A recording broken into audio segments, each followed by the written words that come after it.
Hey, Cleaning Nation. This episode is taken from some coaching calls that Mike did with our clients that we thought would bring tons of value to you. We hope you enjoy. And now on to the show. Question. Customer happiness, he wrote CHM and it confused me. Customer happiness manager position. Jeez. In an evening commercial company. Would this person respond to a follow-up in the evenings to sweat communications? Yeah. So here's the deal. I'm glad that you mentioned this because I know we've been slacking and I felt like I was able to communicate about 80% of what I wanted to. So I'm glad we're talking about this. And I had a commercial cleaning company, and this was one of my reasons I sold it. I was so miserable getting calls at the in the middle of the night. And I wish I could go back and talk to young Mike and I could like, oh, you were so close, you knucklehead. So I'm trying to think of how I do it. No, I don't think I'd have the customer happiness manager at night. So what I really want to do, because here's for all of you guys, when an employee calls you, most of the time it's laziness or fear. So if you really have people running on core values, because really what they're saying with laziness or fear is the if-then matrix in my mind is not sufficient. I set off the alarm and I don't know how to deal with that problem. Either I'm afraid I'm going to do it wrong and Brandon's going to be mad at me, or the boss is going to be mad at me, or I'm lazy and this is a hard problem and I'd rather just call Brandon, whoever it is, fill in the blank, customer happiness manager, whoever it is, and have them do the thinking for me. So if you equip that person with the core values, and I know even if the alarm's going off in the background at midnight while you call me and the police are on the way, as opposed to me putting on my Superman cape and like swooping in and saving the day, I'm going to go, well, how can you show up with the most fun, making the most money, helping them out? And they're going to go, I don't know, like me neither. Where do you think we go from here? Like I literally refuse to help them. And guess what? When you do that, they find out, more importantly, and you find out, well, shit, pardon my language, this guy's actually a pretty bright guy, or this gal actually can think for herself if you force her to. They'll go, well, having fun this isn't very fun. Having fun might be to not forget the gosh darn key because I'm not liking this call or the cops or any of it. Great. How can you be real? When the cops get here, I'm just saying I'm really sorry. And I'm going to tell Steve, the customer happiness manager, and Swept, and he'll take care of it in the morning. But again, unless you are physically going to get out of your bed and come down there and do something, why would they call you, right? Like, is there something that are you going to turn off the alarm? If so, if they're just too dumb to work an alarm and you have to come get it, we just hire somebody else. But there's not really much, you see what I'm saying? So I would just equip them with the if then in your mind, because your core values are so baked in, that's what's going to help you make the decision. So you just put their little training wheels on every time they call you with a question or concern, not even in the middle of the night, anytime. You just go, well, what do you think I'm going to say? And they go, you're probably going to say some dumb thing about the core values. Okay, what dumb thing about the core values do you think I'll say? Well, have fun, make money, be real, and help out. Okay, how can you help? How can you help out? And you give them little training wheels where you just literally ask them, how can you fill in the core value? And they'll go, well, I suppose I could, call the guy tomorrow and say, I'm sorry, the customer. I know the customer happiness manager, but I feel bad. I think that would be really helpful. How do you think you could make the most money in this circumstance or lose the least? Well, do you think calling the boss at midnight and having him solve the problem is going to make you more money in the future? Well, probably less. See, I'm just going to walk him through it. And then he's going to go, let me call Brandon. Brandon's just going to run me through the core values and he'll probably just tell me to, and then they start solving it on their own gosh darn self. So as opposed to here's the boss in charge, you're the boss in charge. I gave you the keys to the building. I gave you the code. You're the guy that forgot the supplies, broke something. How are you going to handle it? So as opposed to me being the Superman that puts on my cape and flies out and saves everything, I'm like, you're out there for a reason. I trust you. And if I can't trust you, I can't have you out there anymore. And if I can trust you, why are you calling me? And I'm not going to say it shitty like that, but that's the reality. Does that help give you a framework to hold them accountable? And they're going to want to step up, by the way. They just thought they'd get in trouble or someone would be mad. But if you just keep saying the core values over and over, they just get buttoned. Like, I'm not going to call them. Just core values crap. And then they'll literally make fun of you and solve it with core values in their own and never bother you with it. And then they start going, oh, wait, these are good. And they'll start liking it. Sorry, a little bit of a rant. Does that give you enough or you still feel like they're going to keep calling you? No. So yeah, that's great. Ryan is our supervisor right now. And he gets there's just messages on Swept back and forth. But what we've both done is had these conversations where, all right, let's. What would you do in this situation if Ryan and I were not here? And then usually they work it out. So we've already started the framing of those conversations back to core values so they can solve it. You can upgrade that to just not answering their phone. So as opposed to what if Brandon's not here, just don't be there. Right. Yep. Exactly. I guess the only thing would be if someone has a key, it just doesn't work, doesn't let them in. You kind of have to be okay with following up on that the next day. The building wouldn't get clean, and then offering them a free night clean, and then figure out what's going on with the key and the lock. Mm-hmm. Is that kind of what you're saying? That's really the only situation I can think that lately we've had where, it's a mindset thing. I'm like, we can never miss a night of service. It's not acceptable. Well, I might have to reframe that. I think I'll give you a more extreme case just because I like extreme cases because then everything below it seems easy. Like you're like, well, sure, it works there. It'll definitely work below that. I had a client who had, I think, a couple hundred employees in New York, and they were literally doing the subway. Like it was a tough gig, cleaning the subway. And one of his people got in a fight, like literally a fist fight with somebody in the middle of the night. And he was like, oh my gosh, totally unacceptable. Like he was just beating the crap out of his own self. And I'm like, let's walk through that. Did the person you hire have a history of fighting that you knew about? No. Okay. Because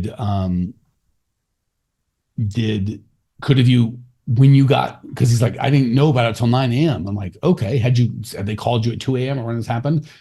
Could have you done something differently to make it better? No. Okay. Was the guy trained? Yeah. Okay. Did he have a part? Like I just walked through, did you do all the reasonable things that you could do? And he had a good organization. He did a good job. So you go to the guy and go, yeah, you're putting us in the subway with drunken people on drugs, and we're hiring lower wage people, and they're going through a lot of stuff. And if the standard is nothing funky ever happens with dozens of employees 24/7 in the subway, I can't meet that standard. You should fire me immediately. However, if the standard is we're always going to do the right thing, and we're always going to make you whole, and we're always going to make sure that you can look and go, did you take reasonable precautions? And we'll say, yeah, not only reasonable, we took even above and beyond that. If that's the standard, we can help you.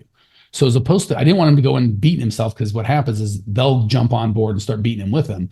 I would have him go in and be like, if I made a mistake, we're going to make you whole. If something unfortunate happened, but I'm open to what you would have liked to see me do that I didn't do. And if they say you should have done X, Y, and Z, I'm like, dang it, I should have done that. Well, then we learn and we do make it right. But they're probably going to go, what is it they wanted you to do? Like, obviously you're probably going to have to fire that guy or find out maybe someone attacked him. Like, but you're only responsible for what's a reasonable thing. So like in the thing where the key doesn't work, did it work yesterday? That's a little fishy. Like if they gave me a bad key and I didn't know it, like that's on the client. I'm still going to say, I'm so sorry. We'll fix it. We'll do what we can. But you gave us a bad key. What do you want to kick the door in or call you at midnight? Like, your responsibility is to give us access. If you don't give us access, our responsibility is to do our best in a reasonable way to get in without busting anything or bothering you in the middle of the night. And if we don't have access, we can't clean. Like I'm not going to own that. Now, if the key did work and the guy's too much of a knucklehead to figure it out, and he's got a partner, neither of them can get in, that's on me. And I got to, that's probably going to come up in the weekly meeting, right? About, hey guys.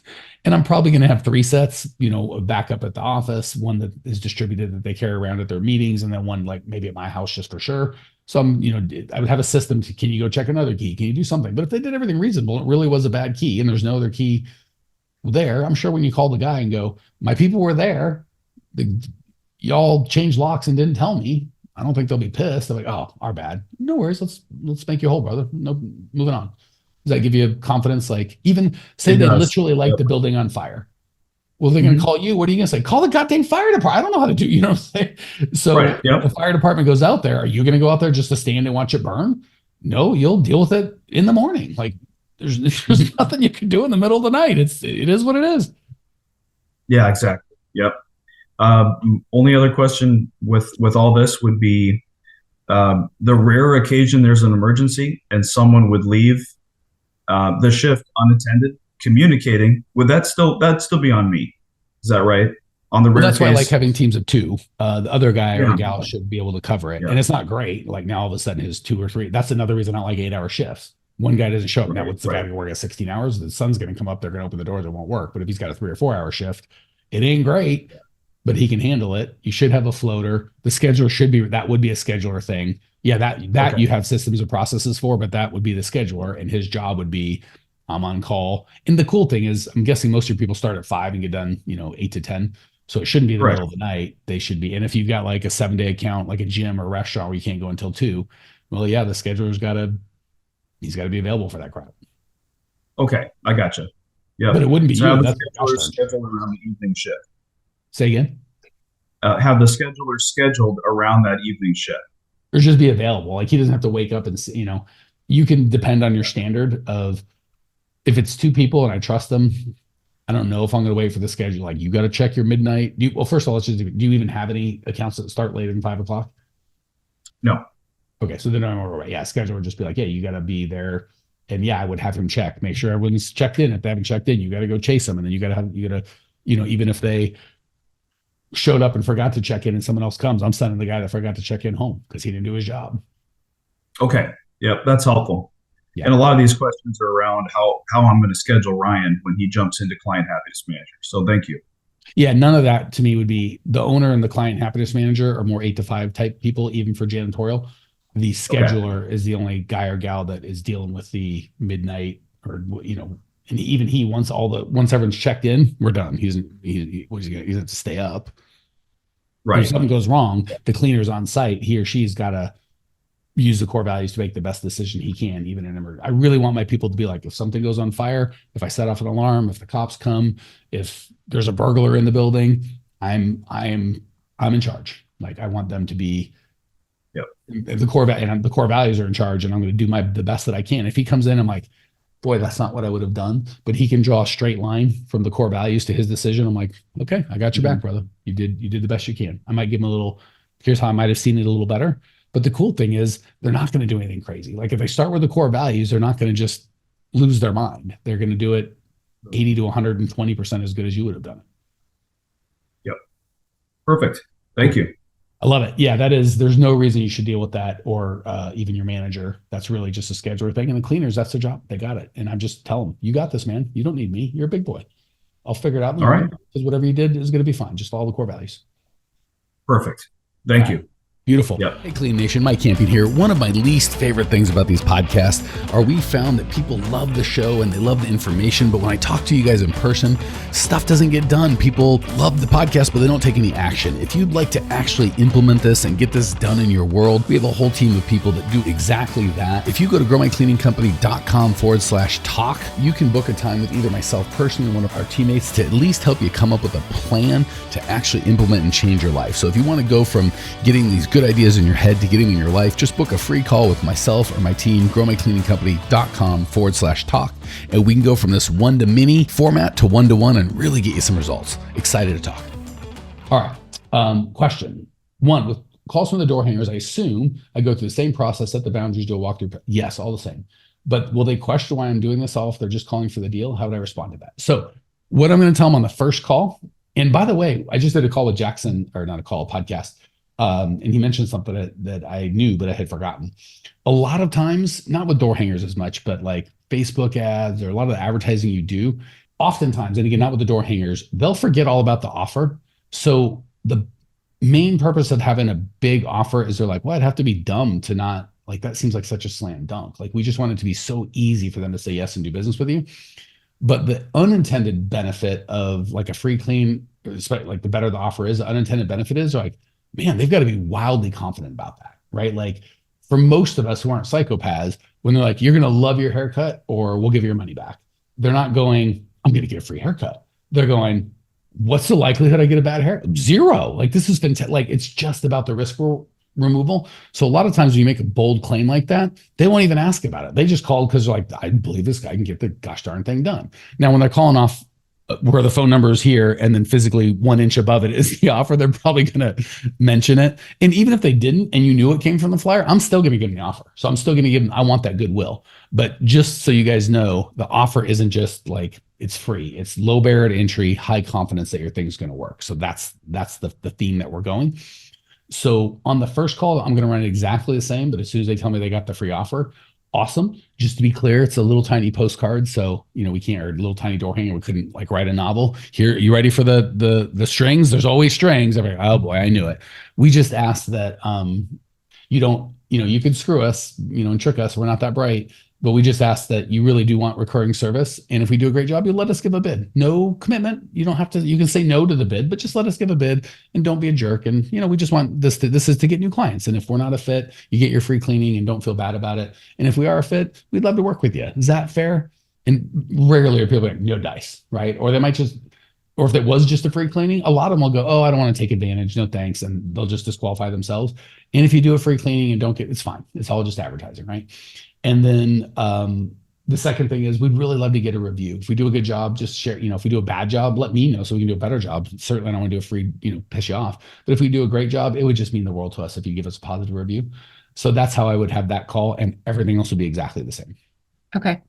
Okay. So that goes into my second question, actually. Do I give that monthly quote right away on the first walkthrough, or everything else is exactly the same? So I'm still the only thing that would be different is I'm going to book. So once we do that and I book the call, I'm probably going to book as long as I trust them and like them, I'm probably going to book the clean first. And this is ideal. You don't have to do it this way, but this is how I do it. This isn't magic, but if it was me, I would, probably just book the cleaning and then have myself or whoever is acting in the sales role show up right at the end of the cleaning to give the bid as promised. And that's just exactly the same thing. So the only question you're asking is timing. Do I do the bid first? Do I do the cleaning first? I want them to get the goodwill first because I gave them my word. I'm going to do it. And I want to show them that I follow through my word. I'm going to make sure that it's not I'm probably going to tell them we can only do 4 hours on the free cleaning. And I'm going to tell a lady if it takes 5 or 6, do that. Like I want to start the relationship with like, wow, like I don't even know these guys. And they promised me this and they're doing this. Because the whole goal is to go, this is what it's like, because they probably had a cleaner before, and that cleaner's like, that guy wouldn't even call me back, or he'd always screw up, or blah, blah, blah, blah, blah.